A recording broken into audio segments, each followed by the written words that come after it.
Kim Jong Un north Korea का एक ऐसा तानाशाह जो अमेरिका को डराता है, जापान को डांटता है और चीन को दुत्कारता है और पूरी दुनिया की तो फिल्म ही बनाए रखता है। पर एक सोचने वाली बात, किम जोंग भारत के खिलाफ कुछ नहीं बोलता। सोचो कभी उसने भारत विरोधी कोई भाषण दिया हो? शायद नहीं। ऐसा तानाशाह जो दुनिया के सबसे शक्तिशाली देश अमेरिका की नाक में दम रखता है, जापान चीन को आंख दिखाता है, किम जोंग उन इंडिया के खिलाफ क्यों कुछ नहीं बोलता? जो न्यूक्लियर मिसाइल के आधार पर पूरी दुनिया को डराता रहता है, वो पीएम मोदी से क्यों नहीं उलझता? आखिर क्या ऐसी बात है जो किम जोंग इंडिया से टकराने में डरता है? यह जानते हुए भी कि वह बहुत ही शक्तिशाली तानाशाह है, फिर भी वो गलती नहीं करता कि इंडिया से उसको उलझना पड़े। ऐसी कौन सी वजह है जो किम भारत से उलझना नहीं चाहता और ना ही भारत को कुछ बोलना चाहता? चलिए आज जानते हैं कि इतना शक्तिशाली तानाशाह इंडिया से क्यों डरता है।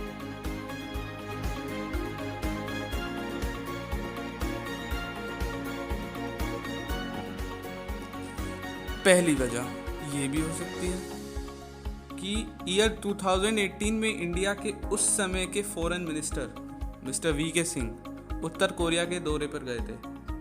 यह उस समय की बात है जब उत्तर कोरिया बहुत नाजुक दौर से गुजर रहा था। सारी दुनिया में उत्तर कोरिया की थू-थू हो रही थी जब उत्तर कोरिया ने अपनी मिसाइलों का मुंह अमेरिका और जापान की तरफ कर दिया था। इस समय इंडिया के फॉरेन मिनिस्टर वहाँ गए और बड़े ही जोर और शोर के साथ उत्तर कोरिया में वी.के. सिंह का स्वागत भी हुआ, क्योंकि एक वजह यह भी थी, पिछले 20 सालों में भारत का कोई भी बड़ा अधिकारी मंत्री कोरिया नहीं गया था।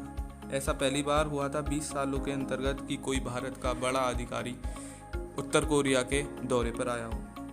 तो ये एक कारण हो सकता है, जो उत्तर कोरिया अलग थलग पड़ा हुआ था, वो भारत ने उसकी तरफ दोस्ती का हाथ बढ़ाया था, जिससे किम जोंग शायद खुश हो।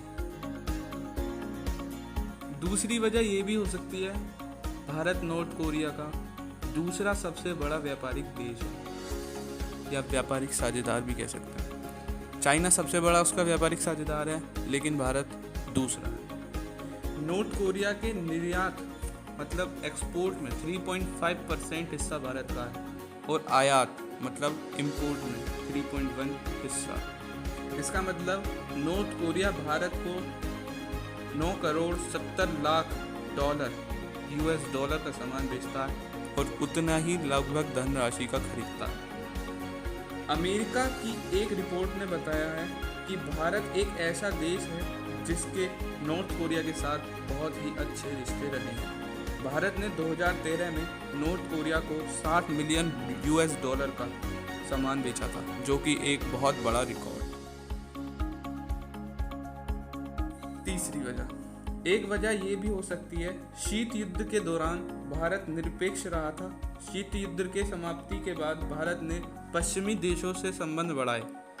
हालांकि हम ये सभी जानते हैं कि नॉर्थ कोरिया एक पश्चिमी देश है, तो हमने उसकी तरफ भी कुछ संबंध के लिए हाथ बढ़ाए। इंडिया और उत्तर कोरिया के संबंध उसी की विरासत देन हो सकते हैं।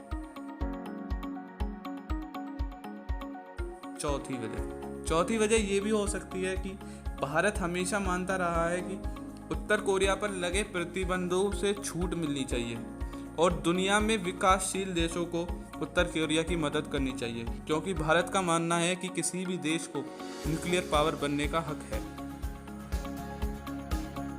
पांचवी और आखिरी वजह ये भी हो सकती है, उत्तर कोरिया और रशिया के नज़दीकी संबंध हैं और ये हम सभी जानते हैं कि इंडिया और रशिया एक दूसरे की तरफ काफ़ी आकर्षित और झुकावशील हैं देश हैं। उत्तर कोरिया को इंडिया से रिश्ते मजबूत रखने पड़ेंगे, क्योंकि इंडिया इंटरनेशनल मंच पर उसकी एक आखिरी उम्मीद भी है।